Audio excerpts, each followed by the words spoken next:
नमस्कार, good morning. आज है 29 अगस्त और 29 अगस्त से जितने भी हमारे करंट अफेयर्स के क्वेश्चन बनेंगे, आज हम वो सारे क्वेश्चन इस वीडियो में बिल्कुल डिटेल से देखेंगे और क्वेश्चन से जुड़े हुए अन्य फैक्ट्स भी हम इस वीडियो में बिल्कुल डिटेल से देखेंगे। तो इस वीडियो को बिल्कुल ध्यान से देखिए। तो चलिए शुरू करते हैं हम आज का पहला क्वेश्चन बिना टाइम वेस्ट किए। क्वेश्चन नंबर वन है हमारा, अभी हाल ही में टिकटॉक के सीईओ पद से किसने इस्तीफा दिया है? तो अभी इसका सही आंसर होगा केविन मेयर। अभी केविन मेयर ने टिकटॉक के सीईओ पद से इस्तीफा दे दिया है। ऑप्शन नंबर 3 हमारा सही आंसर होगा। अब ये पूरी कहानी क्या है ये जान लेते हैं हम। टिकटॉक के सीईओ है केविन मेयर। इन्होंने चीनी मालिक पर लोकप्रिय वीडियो ऐप को बेचने के लिए अमेरिकी द्वारा बनाए जा रहे दबाव के बाद अपने पद से इस्तीफा दे दिया है। यानी कि अमेरिका जो है ये इस पर ऐप पर दबाव दे रहा है कि अगर उनको अमेरिका में ये ऐप चलानी है, इसको बेचना पड़ेगा, यानी कि किसी अमेरिकी कंपनी को इसका मालिक बनाना पड़ेगा। आपको ये टिकटॉक सेल करना पड़ेगा और इसको तब हम यहां पर अमेरिका में चलने देंगे, नहीं तो इसको अमेरिका में बैन कर दिया जाएगा। तो इसी दबाव के कारण जो टिकटॉक के सीईओ है, इन्होंने अपने पद से इस्तीफा दे दिया है। केविन मेयर थे इसके सीईओ और इन्होंने अब हाल फिलहाल में इस पद से इस्तीफा दे दिया है। अब बात करते हैं हम टिकटॉक की। टिकटॉक ये एक बाइट डांस कंपनी द्वारा विकसित किया गया है। ये एक एप्लीकेशन है। टिकटॉक की स्थापना 2012 में हुई थी और टिकटॉक के संस्थापक है झांग यिमिंग, इसके संस्थापक है। ऑप्शन नंबर 3 हमारा सही आंसर हो जाएगा। अब बढ़ते हैं हम अपने नेक्स्ट क्वेश्चन की तरफ। क्वेश्चन नंबर 2 है हमारा, अभी राष्ट्रीय शिक्षक पुरस्कार 2020 से किसे सम्मानित किया जाएगा? तो सही आंसर होगा इसका, अभी हाल ही में सुश्री सुधा पेनुली को ये राष्ट्रीय शिक्षक पुरस्कार 2020 से सम्मानित किया जाएगा। ऑप्शन नंबर 1 हमारा सही आंसर हो जाएगा। अब बात करते हैं हम सुश्री सुधा पेनुली की। ये देहरादून में, यानी कि उत्तराखंड राज्य के देहरादून में EMRS कलसी स्कूल की उप प्राचार्य है, जिनको ये पुरस्कार मिला है राष्ट्रीय शिक्षक दिवस 2020। अभी 5 सितंबर को ये पुरस्कार दिया जाएगा, क्योंकि 5 सितंबर को टीचर्स डे मनाया जाता है। ये टीचर्स डे भूतपूर्व राष्ट्रपति डॉक्टर सर्वपल्ली राधाकृष्णन के जन्मदिन में भारत में शिक्षक दिवस के रूप में मनाया जाता है और ये 5 सितंबर को इनको राष्ट्रीय शिक्षक पुरस्कार 2020 से सम्मानित किया जाएगा, सुश्री सुधा पेनुली को। और ये फिलहाल में देहरादून के एक स्कूल में उप प्राचार्य के रूप में सेवारत है। ऑप्शन नंबर 1 हमारा सही आंसर हो जाएगा। अब बढ़ते हैं हम अपने नेक्स्ट क्वेश्चन की तरफ। ये क्वेश्चन थोड़ा इंपॉर्टेंट हो जाता है, क्योंकि अक्सर एक तो ये आ जाता है क्वेश्चन में कि टीचर्स डे कब मनाया जाता है, दूसरा ये भी आ सकता है कि इस बार का राष्ट्रीय शिक्षक पुरस्कार किसे प्रदान किया गया। तो सुश्री सुधा पेनुली, हमें ये नाम याद रखना है। अब बढ़ते हैं हम अपने नेक्स्ट क्वेश्चन की तरफ। क्वेश्चन नंबर 3 है हमारा, NRI यूनिफाइड पोर्टल किसने लॉन्च किया?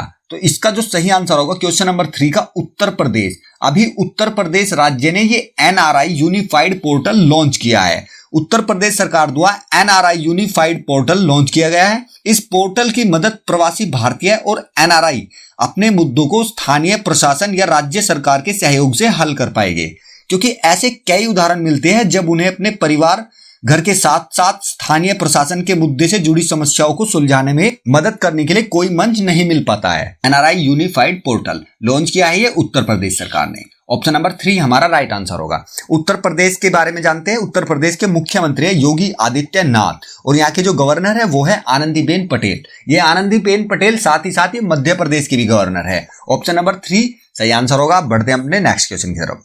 क्वेश्चन नंबर 4 है हमारा, national security challenge young scholars perspective नामक पुस्तक का विमोचन किसने किया? तो अभी हाल ही में ये मनोज मुकुंद नरवाने, इन्होंने अभी ये national security challenge young scholars perspective नामक पुस्तक का विमोचन किया है। ऑप्शन नंबर 1 हमारा सही आंसर होगा। अब ये मनोज मुकुंद नरवाने ये है कौन? ये भारतीय सेना प्रमुख है, ये जनरल मनोज मुकुंद नरवाने। इन्होंने अभी इस पुस्तक का विमोचन किया है। अब जानते हैं इस पुस्तक में है क्या। इस पुस्तक में राष्ट्रीय सुरक्षा से संबंधित विभिन्न विषय है। इसका उद्देश्य इस देश के युवाओं के बीच रणनीतिक सोच विकसित करना है। यह पुस्तक 1971 के भारत पाकिस्तान युद्ध के रणनीतिकार और फील्ड मार्शल सैम मानेकशॉ को श्रद्धांजलि देता है, जिसके परिणाम स्वरूप बांग्लादेश आजाद हुआ था। यानी कि 1971 में जो भारत पाकिस्तान का युद्ध हुआ था, उसमें जो फील्ड मार्शल थे सैम मानेकशॉ, उनको श्रद्धांजलि के रूप में इस पुस्तक का विमोचन किया गया है। विमोचन किया है ये हमारे सेना प्रमुख है जनरल मनोज मुकुंद नरवाने, इन्होंने इस पुस्तक का विमोचन किया है। अब ये बात इससे क्लियर हो जाती है कि हमारे भारतीय सेना के जो प्रमुख है वो है मनोज मुकुंद नरवाने। और बात करते हैं हम नौसेना की। नौसेना के प्रमुख है एडमिरल करमबीर सिंह और air chief marshal Rakesh Kumar Singh Bhadauria है वायुसेना के प्रमुख। ऑप्शन नंबर इसका फर्स्ट हमारा सही आंसर होगा। ये पुस्तक किसका विमोचन किया है? मनोज मुकुंद नरवाने ने इसका विमोचन किया है। अब बढ़ते हैं हम अपने नेक्स्ट क्वेश्चन की तरफ। क्वेश्चन नंबर 5 है हमारा, वर्ष 2020 का इंटरनेशनल बुकर पुरस्कार किसे मिला? ये इंपॉर्टेंट क्वेश्चन हो जाता है बहुत, ये कि वर्ष 2020 का इंटरनेशनल बुकर पुरस्कार बहुत ही ज्यादा बार पूछा गया है। तो इसका जो इस बार आंसर है हमारा मैरिके लुकास रिजनेवेल्ड। ये वर्ष 2020 का इंटरनेशनल बुकर पुरस्कार इनको मिला है, मैरिके लुकास रिजनेवेल्ड। ऑप्शन नंबर फर्स्ट हमारा सही आंसर होगा। ये नाम हमें याद रखना है। ये एक डच लेखक है, मैरिके लुकास रिजनेवेल्ड। इन्होंने अपना पहला उपन्यास, यानी कि पहला ही उपन्यास था जिसके लिए इनको ये इंटरनेशनल बुकर पुरस्कार मिला है। उपन्यास का नाम क्या था? The discomfort of evening. इन्होंने पहला उपन्यास लिखा था ये, द डिस्कम्फर्ट ऑफ इवनिंग। इसके लिए इनको ये अंतरराष्ट्रीय बुकर पुरस्कार 2020 मिला है। इसके साथ ही रिजनेवेल्ड ये 29 साल की उम्र में पुरस्कार जीतने के लिए सबसे कम उम्र की लेखिका बन गई है, यानी कि इनकी एज है 29 वर्ष और ये इंटरनेशनल बुकर पुरस्कार जीतने वाली पहली महिला बन गई है जो कि सबसे कम उम्र में इन्होंने ये पुरस्कार जीता है। 29 वर्ष की है। पुस्तक का नाम है द डिस्कम्फर्ट ऑफ इवनिंग। 2020 का इंटरनेशनल बुकर पुरस्कार मैरिके लुकास रिजनेवेल्ड। नाम हमें ये याद रखना है। अब बात करते हैं हम इस इंटरनेशनल बुकर पुरस्कार की। ये किस लिए दिया जाता है? यह पुरस्कार हर साल किसी भी भाषा के काल्पनिक कथा उपन्यास को दिया जाता है जिसका अनुवाद अंग्रेजी में हुआ हो और प्रकाशन ब्रिटेन अथवा आयरलैंड में हुआ। ये चीज, ये लाइन याद रखनी है, यानी कि अंग्रेजी में दिया जाता है, अंग्रेजी के राइटर को दिया जाता है। और दूसरी बात ये, जिसका प्रकाशन ब्रिटेन ने किया हो या फिर आयरलैंड में हुआ हो, उसी राइटर को ये इंटरनेशनल बुकर पुरस्कार मिलता है। इस पुरस्कार का उद्देश्य दुनिया भर में गुणवत्ता तथा कथा साहित्य के प्रकाशन और पढ़ने को प्रोत्साहित करना है। इसका हमारा ऑप्शन नंबर फर्स्ट हमारा सही आंसर हो जाएगा। अब बढ़ते हैं हम अपने नेक्स्ट क्वेश्चन की तरफ। क्वेश्चन नंबर 6 है हमारा, ब्रायन ब्रदर्स ने अभी संन्यास लेने की घोषणा की है। यह किस खेल से जुड़े हैं? तो सही आंसर होगा ये टेनिस से जुड़े हैं। ये ब्रायन ब्रदर्स अमेरिकी टेनिस खिलाड़ी है। इन्होंने अभी हाल ही में संन्यास की घोषणा की है। टेनिस से संबंधित ये है। ऑप्शन नंबर 4 हमारा सही आंसर हो जाएगा। अब बात करते हैं थोड़ा सा इनके ब्रायन ब्रदर्स के बारे में। ये टेनिस इतिहास की सबसे सफल पुरुष युगल जोड़ी है, माइक ब्रायन और बॉब ब्रायन। इन्होंने अभी टेनिस से संन्यास लेने की घोषणा की है। इस भाइयों की जोड़ी ने 26 सीजन में 119 ट्रॉफियों के साथ ओपन एरा रिकॉर्ड पर अपना कब्जा जमाया है, जिसमें सभी 4 ग्रैंड स्लैम हैं इनके, सभी 9 एटीपी मास्टर्स के साथ साथ ओलंपिक स्वर्ण पदक भी इसमें शामिल है। इन्होंने ये अमेरिकी टेनिस स्टार है ब्रायन ब्रदर्स, संन्यास की घोषणा की है, टेनिस से संबंधित है। ऑप्शन नंबर 4 राइट आंसर हो जाएगा। अब बढ़ते हैं अपने नेक्स्ट क्वेश्चन की तरफ। क्वेश्चन नंबर 7 है हमारा, महिला समानता दिवस 2020 कब मनाया गया? इसका सही आंसर होगा ये अभी हाल ही में 26 अगस्त को ये महिला समानता दिवस 2020 मनाया गया है। ये किस लिए मनाया जाता है? ये अमेरिका में 26 अगस्त को अमेरिकी महिलाओं को मिले मतदान के संवैधानिक अधिकार को चिन्हित करने के लिए महिला समानता दिवस की 100वीं वर्षगांठ मनाई गई है। ये अभी 26 अगस्त को ही 100वीं वर्षगांठ मनाई गई है। ये मैंने बता ही दिया है कि किसकी 100वीं वर्षगांठ है, क्योंकि अमेरिका में महिलाओं को मतदान का संवैधानिक अधिकार मिला था। इसी को चिन्हित करने के लिए ये दिन मनाया जाता है। 26 अगस्त को मनाया जाता है महिला समानता दिवस 2020। ये महिला समानता दिवस को अब महिला सशक्तिकरण के बारे में जागरूकता को प्रोत्साहित करने और फैलाने के लिए दुनिया भर में मनाया जाता है। ऑप्शन नंबर 4 राइट आंसर होगा। अब बढ़ते हैं हम अपने नेक्स्ट क्वेश्चन की तरफ। क्वेश्चन नंबर 8 है हमारा, पेट डॉग इंश्योरेंस पॉलिसी किसने लॉन्च की है? तो इसका जो सही आंसर होगा वो अभी बजाज आलियांज, इसने अभी कुत्तों के इंश्योरेंस पॉलिसी भी शुरू की है। ये नाम है इसका, pet dog insurance policy launch की है बजाज एलियांज ने। यह पॉलिसी 3 महीने से 10 वर्ष की उम्र के कुत्ते के जीवन काल में स्वदेशी मूल, वंशावली व गैर वंशावली, क्रॉस ब्रेड और विदेशी नस्लों के पालतू कुत्तों के व्यापक कवरेज प्रदान करती है। इस पॉलिसी का प्रीमियम 315 रुपए से शुरू होता है। ऑप्शन नंबर 2 हमारा सही आंसर होगा। बजाज आलियांज ने ये शुरू किया है कुत्तों का इंश्योरेंस करना भी। इसका नाम है pet dog insurance policy. Right answer option number 2 हो जाएगा। अब बढ़ते हैं हम अपने नेक्स्ट क्वेश्चन की तरफ। क्वेश्चन नंबर 9 है हमारा, DGCC नाम में टाइप में मिस्टेक हो रहा है, ये DGNCC है। DGNCC नामक ऐप किसने लॉन्च की है? तो अभी हाल ही में राजनाथ सिंह, जो कि हमारे रक्षा मंत्री हैं, इन्होंने अभी ये DGNCC नामक ऐप लॉन्च की है। ये DGNCC मोबाइल ऐप ये है क्या? ये रक्षा मंत्री राजनाथ सिंह ने देश में NCC कैडेटों के ऑनलाइन प्रशिक्षण में सहायता के लिए एक मोबाइल एप्लीकेशन लॉन्च किया है। नाम है इसका डीजी एनसीसी। ये डीजी एनसीसी नामक मोबाइल ऐप का उद्देश्य है एनसीसी कैडेटों को एक ही मंच पर पाठ्यक्रम, प्रशिक्षण वीडियो और अक्सर पूछे जाने वाले प्रश्न सहित सभी प्रशिक्षण सामग्री प्रदान करना है। राजनाथ सिंह ने इसका विमोचन किया है, इस ऐप का, यानी कि इसको लॉन्च किया है।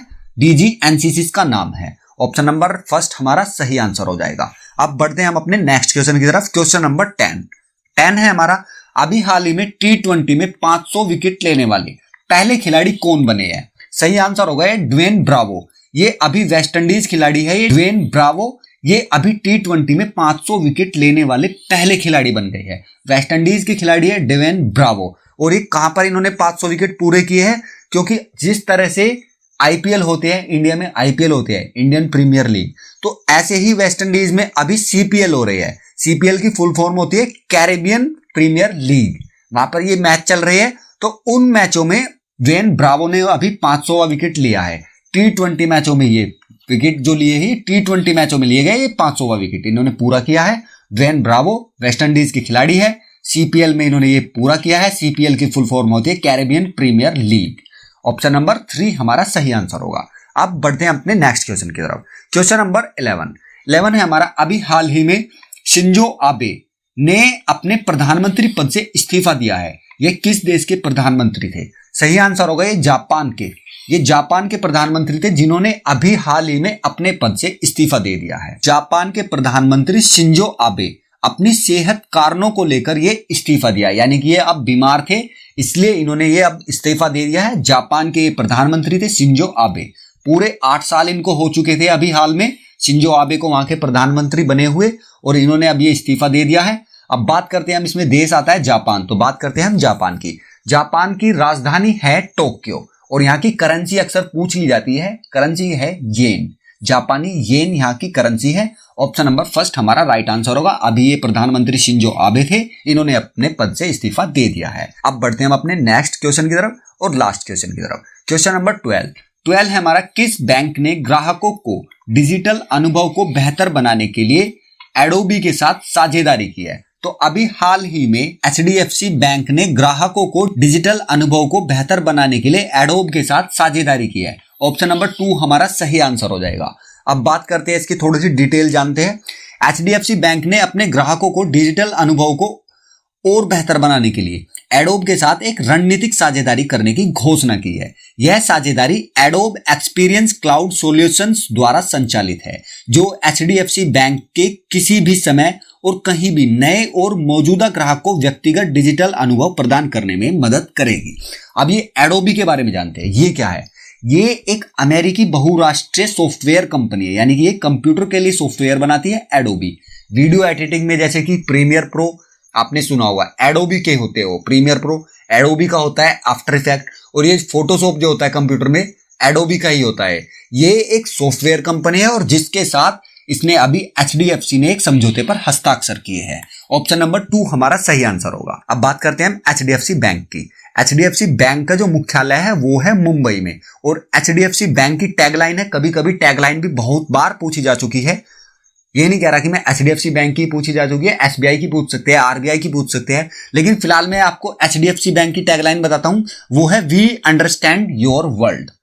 याद रखना है, वी अंडरस्टैंड योर वर्ल्ड। और ये HDFC बैंक ने अभी एडोबी के साथ ये समझौता किया है। ऑप्शन नंबर 2 हमारा सही आंसर होगा। तो आज की करंट अफेयर्स के 12 क्वेश्चन की सीरीज यहीं पे खत्म करते हैं। अगर ये वीडियो आपको अच्छी लगी हो या किसी भी तरह से आपके लिए हेल्पफुल हो तो प्लीज वीडियो को लाइक कीजिए और चैनल को सब्सक्राइब कीजिए exam goal for daily current affairs.